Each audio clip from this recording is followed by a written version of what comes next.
Bom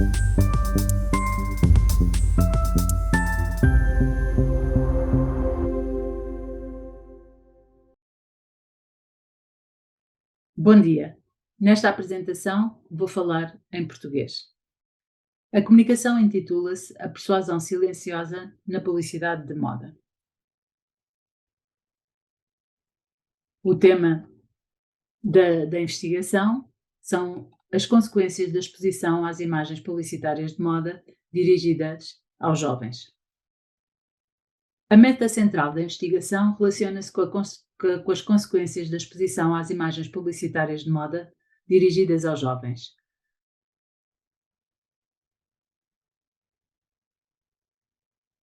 procurando identificar a estrutura de significado destes anúncios e procurando explicações também para os mecanismos latentes da persuasão. A pertinência do tema prende-se com a necessidade de reflexão social sobre os efeitos colaterais da cultura dos mídia.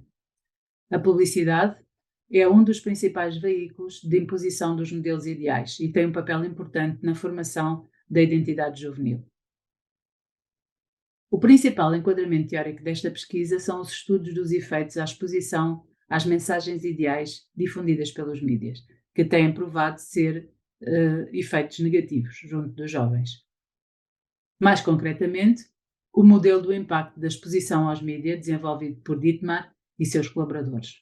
Neste modelo, foram identificadas duas variáveis-chave que afetam o efeito negativo da exposição: a ativação das discrepâncias do autoconceito corporal, que é uma variável mediadora e desencadeia nas pessoas mais vulneráveis um processo de comparação social de autoavaliação negativa, e a internalização dos ideais corporais difundidos pelos mídia, que é uma variável moderadora.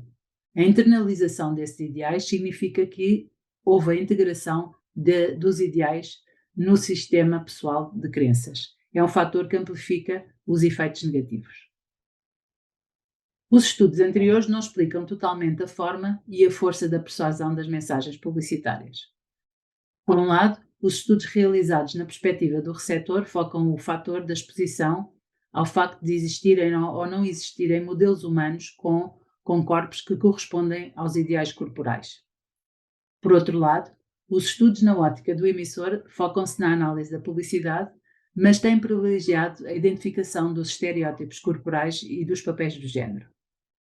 Os estudos semióticos utilizam normalmente uma amostra de anúncios muito limitada e o ponto de vista de análise é um ponto de vista muito pessoal e subjetivo. A publicidade é, pela sua própria natureza, uma comunicação persuasiva e é sempre intencional. Nada daquilo que a publicidade contém é fruto da causalidade. Por isso, os mecanismos da persuasão publicitária devem também contribuir para os efeitos observados na exposição às suas imagens. A busca científica tem tentado compreender os processos que produzem a influência e tem sugerido diversas hipóteses explicativas. Com esta pesquisa, nós acrescentamos mais uma hipótese: a possibilidade de que os mecanismos persuasivos latentes na publicidade funcionem como uma nova variável moderadora, ou seja, que façam aumentar ou diminuir os efeitos negativos observados. Por outro lado, é importante a desconsideração destas mensagens de moda para incrementar os níveis de literacia mediática dos jovens, também relativamente às imagens publicitárias, porque isto permite desmistificar a sua influência. A nossa questão de partida foi então a possibilidade de os mecanismos persuasivos das mensagens publicitárias afetarem a força e a qualidade dos efeitos da exposição, percebendo concretamente como se exerce a influência das mensagens e identificando os mecanismos latentes dessa persuasão. Em relação ao método utilizado, o tipo de investigação enquadra-se no paradigma interpretativo e a abordagem é uma abordagem extensiva, já que é feita a análise quantitativa do conteúdo. A estratégia de investigação selecionada foi uma estratégia combinada e sequencial, combinando a análise qualitativa seguida da análise quantitativa, o que incrementa a consistência da investigação. O universo considerado para a recolha do corpus foram as revistas de estilo de vida que têm os jovens como público principal. Foram escolhidos 2 títulos, uma revista feminina, a Ragazza, e uma revista masculina, a FHM. No total, ao longo de um período de 5 anos, foram consideradas 98 edições mensais, 50 edições femininas e 48 edições masculinas. O corpus de anúncios recolhido nestas 98 edições foi de 766 anúncios das 3 categorias selecionadas: vestuário, calçado e acessórios de moda. A amostra final de anúncios, excluindo as repetições, de acordo com as recomendações de Bardin, é de 545 anúncios diferentes. Foi dada uma especial atenção ao protocolo de investigação. Na análise de conteúdo, os procedimentos foram a recolha e observação empírica do corpus, a criação da grelha de análise. Foram utilizados 2 juízes analistas externos sem conhecimento na área de estudo e sem prática anterior de codificação. Foi-lhes ministrada formação intensiva e foram realizados testes como provas de concordância. Interjuízes, o Kaplan Cohen. Depois foram esses 2 juízes que fizeram a análise e a classificação das variáveis. Para a análise quantitativa dos dados foi utilizado o software estatístico SPSS da IBM e foram utilizadas técnicas de análise da estatística descritiva e da estatística multivariada. As análises multivariadas foram a análise de correspondências múltiplas, seguida de uma análise de clusters. Os principais resultados das análises multivariadas revelaram 3 tipologias de mensagens distintas, em função do género do público-alvo a que se dirigiam. As mensagens indiferenciadas caracterizam-se sobretudo pela ausência de personagens. São centradas no produto e são sobretudo anúncios de calçado e relógios. Nas imagens, o produto aparece de forma isolada, num plano fotográfico aproximado. A encenação é de estilo estético ou artístico. São anúncios inseridos principalmente nas revistas masculinas. Em relação às mensagens dirigidas às mulheres, são anúncios de produtos de vestuário e que não têm texto. Apenas o logotipo da marca e o site da marca. As personagens representadas são mulheres jovens que usam o produto.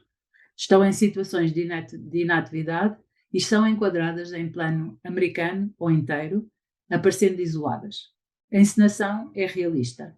Os espaços são, sobretudo, interiores. São corpos de somatipo normal ou de magreza moderada e a etnia principal é a etnia branca. O look é natural e o vestuário informal. A pose é frontal, o olhar é especialmente dirigido ao espectador. A expressão facial é séria, boca aparece com lábios entreabertos. A posição da cabeça é direita ou inclinada para um dos lados.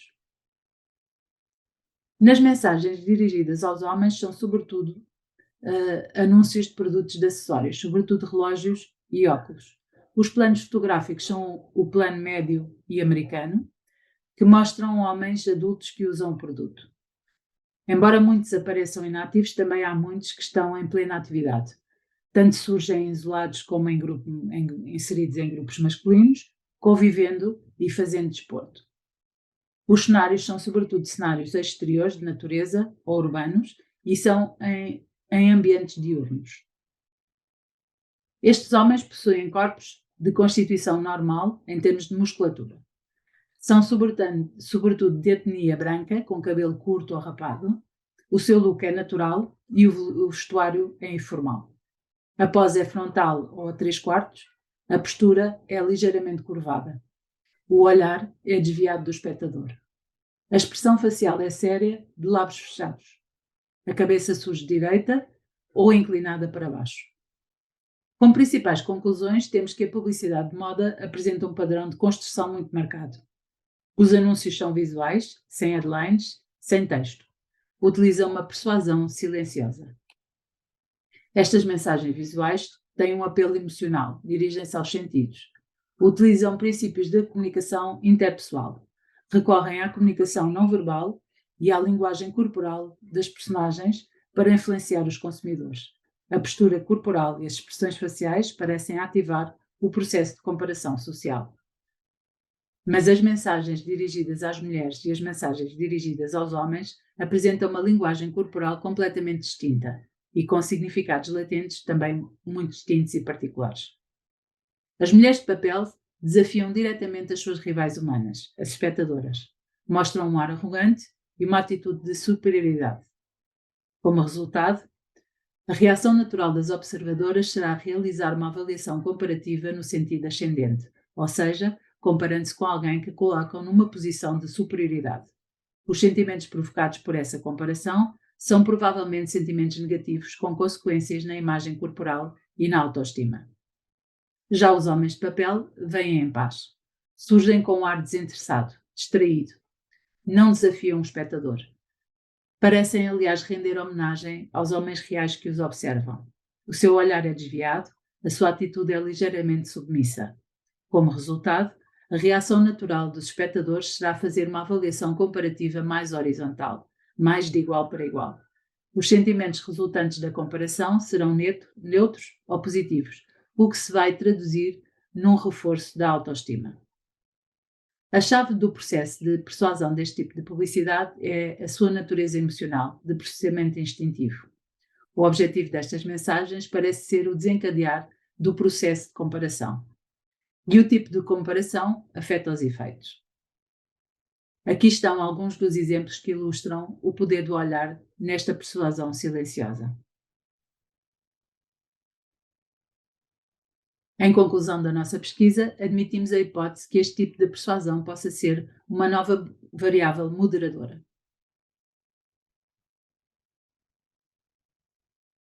No futuro, esta hipótese deve ser testada em estudos experimentais. Obrigada pela vossa atenção.